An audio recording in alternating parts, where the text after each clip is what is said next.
It's the 50th anniversary of Springfield Technical Community College since it was founded in 1967. It recalls significant stories of how the college was found, by who and where. Going back before 1967, there is a tremendous history on the site of the campus.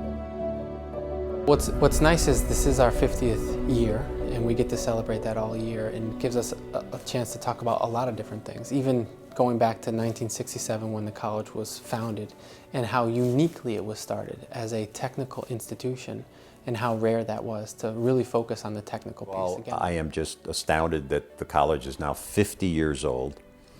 I am extraordinarily proud to have been even a small part of where that college has come over that 50-year period. As I look back, I'm just thrilled that fate or destiny gave us a chance to do something which was pretty darn exciting for Springfield. The Springfield Armory is located at the campus of Springfield Technical Community College. It was the primary center for weapons manufacturing for U.S. military from 1977 until it closed in 1968. The site is preserved as the Springfield Armory National Historic Site, Western Massachusetts' only unit of National Park System. In 1968, U.S. Secretary of Defense Robert McNamara announced the closure of Springfield Armory. Then, the debate about who was going to take the site back had begun. Stcc started as STI, Springfield Technical Institute, in a trade school. The founder of Springfield Technical Institute was Ed Garvey. He was the principal of the trade school, one of the 5 principals of the city's high schools, and STI was not yet established. He went to Charlie Ryan to get funding. Ed Garvey was the principal of trade school. He came to me after I'd been mayor a year or two, and he told me that if he only had one more year with these kids, he'd be able to guarantee that they would walk out of there with a great job. And he said, "Can you find me some money for one more year?" I said, "Yeah, and I believe in you."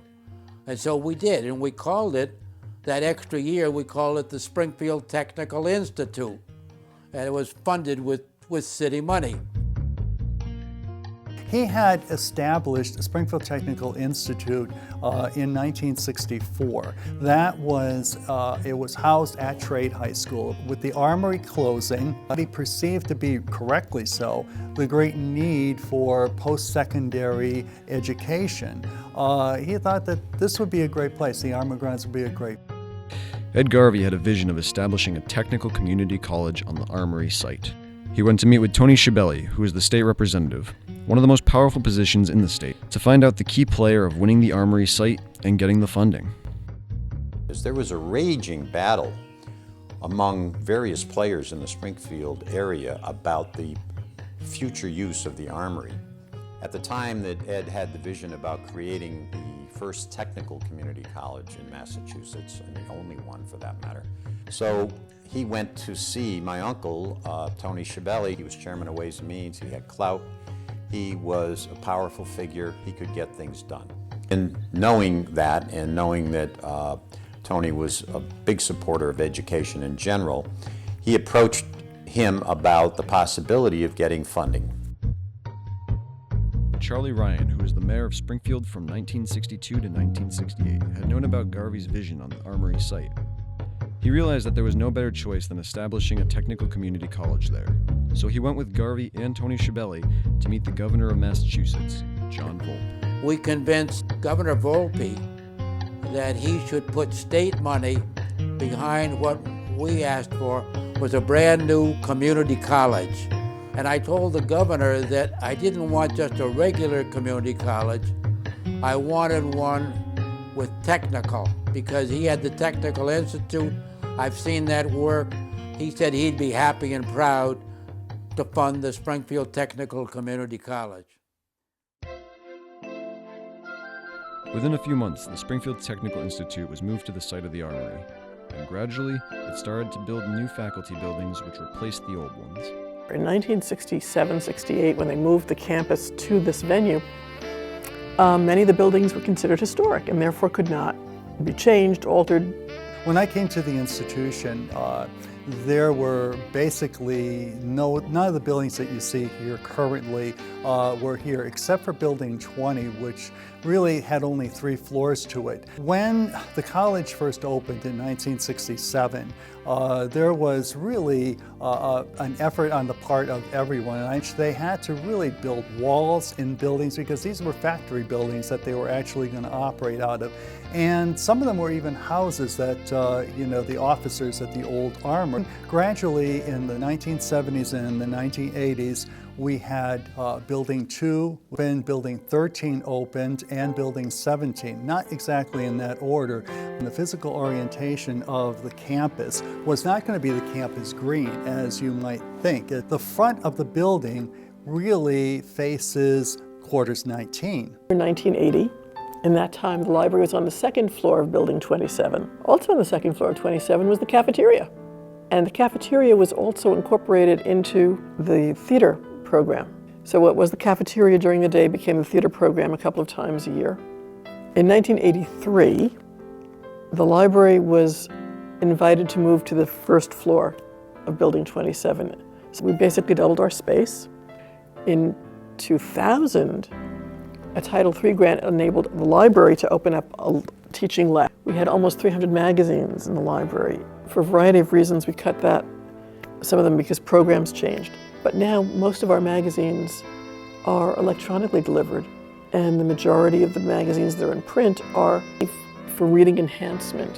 In 1982, the Stcc library was a founding member of CW Mars. It's not just the library, the STIC library, it's the Central Western Massachusetts Automated Resource Sharing Group. Building 19, Student Learning Commons, a remarkable opportunity for this campus. It's 100,000 square feet. If you stood that building upwards, it'd be nearly 70 stories. That's how remarkable the size of that project is. It puts all kinds of resources and services right under one roof, finally, for our students. They don't have to shuffle around campus anymore, but they can go to all the same things right there. So admissions, financial aid, pay a bill, tutoring, library, all that now is under one roof. So this Building 19 Student Learning Commons project is tremendous for this institution. Many health and engineering programs and factories came with STI to the new site. And STI, when he found the new location here, many of the faculty and many of the programs, mostly in the health areas and mostly in the engineering technologies, they came to the college. But along with them came all the faculty. Initially, when the college opened as Springfield Technical Community College in 1967, we had these programs, but the challenge was to get them approved as an associate degree, which they soon were, and to get accreditation, which we soon received in the 1970s. We have, first of all, about 90 programs, give or take, and they, of course, range from, again, legacy programs like our engineering technologies and our allied health programs. So that's not just nursing, dental hygiene, programs like medical assistant, but we have health information technology, even in workforce training. So part-time, non-credit things like phlebotomy.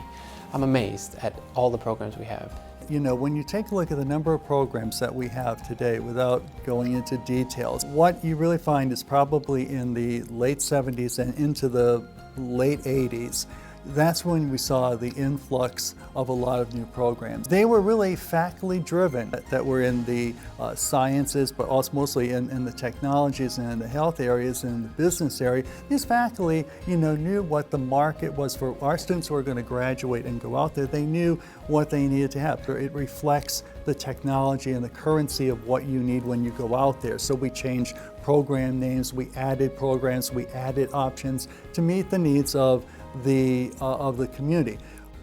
So there's a big difference between technology at that time and technology today. You walk into a classroom now, we have monitors, we have computers, we have cameras. All my videos goes on YouTube, every class I teach. That's what's nice about technical school. You see all this technology available. I love having a document camera in my classroom, but we have so many classrooms with document cameras, so teachers can take their notes, put them on the web, the students can see them. The students of STCC are always on the top among other community colleges. I I became a student here in 1997. I was very excited to be able to have the opportunity to come back here as a professor, and I've been here for 10 years, I want to say now, working as a professor. I started in 1990 at the college. I'm in the Mechanical Engineering Technology program. We have had some great success with students coming through here through the years. The area, we're no longer in the realm of carpentry skills when you're talking measurements, medical device, aircraft, high-tech aircraft parts. That's the area of the market that we're trying to, the medical industry, medical device manufacturing. Those are some of the areas that our students go off to work that we're trying to prepare them when they go off into the world of work. I can tell you, for me, when I left here, I was nervous just like everyone else. Am I ready? I was the top students in my class at Winnick. My students who transferred to UMass, I send about 20-25 students to UMass for engineering every year, at least 25. UMass will tell me they're one of the top students in the program. The students who transfer from community college have a higher success rate than the ones who go directly to college. And you can take that from the Board of Higher Education. So we have really good teachers on campus. We have outstanding teachers in engineering and math and physics, biology, chemistry. So when the students really leave us, they do extremely well.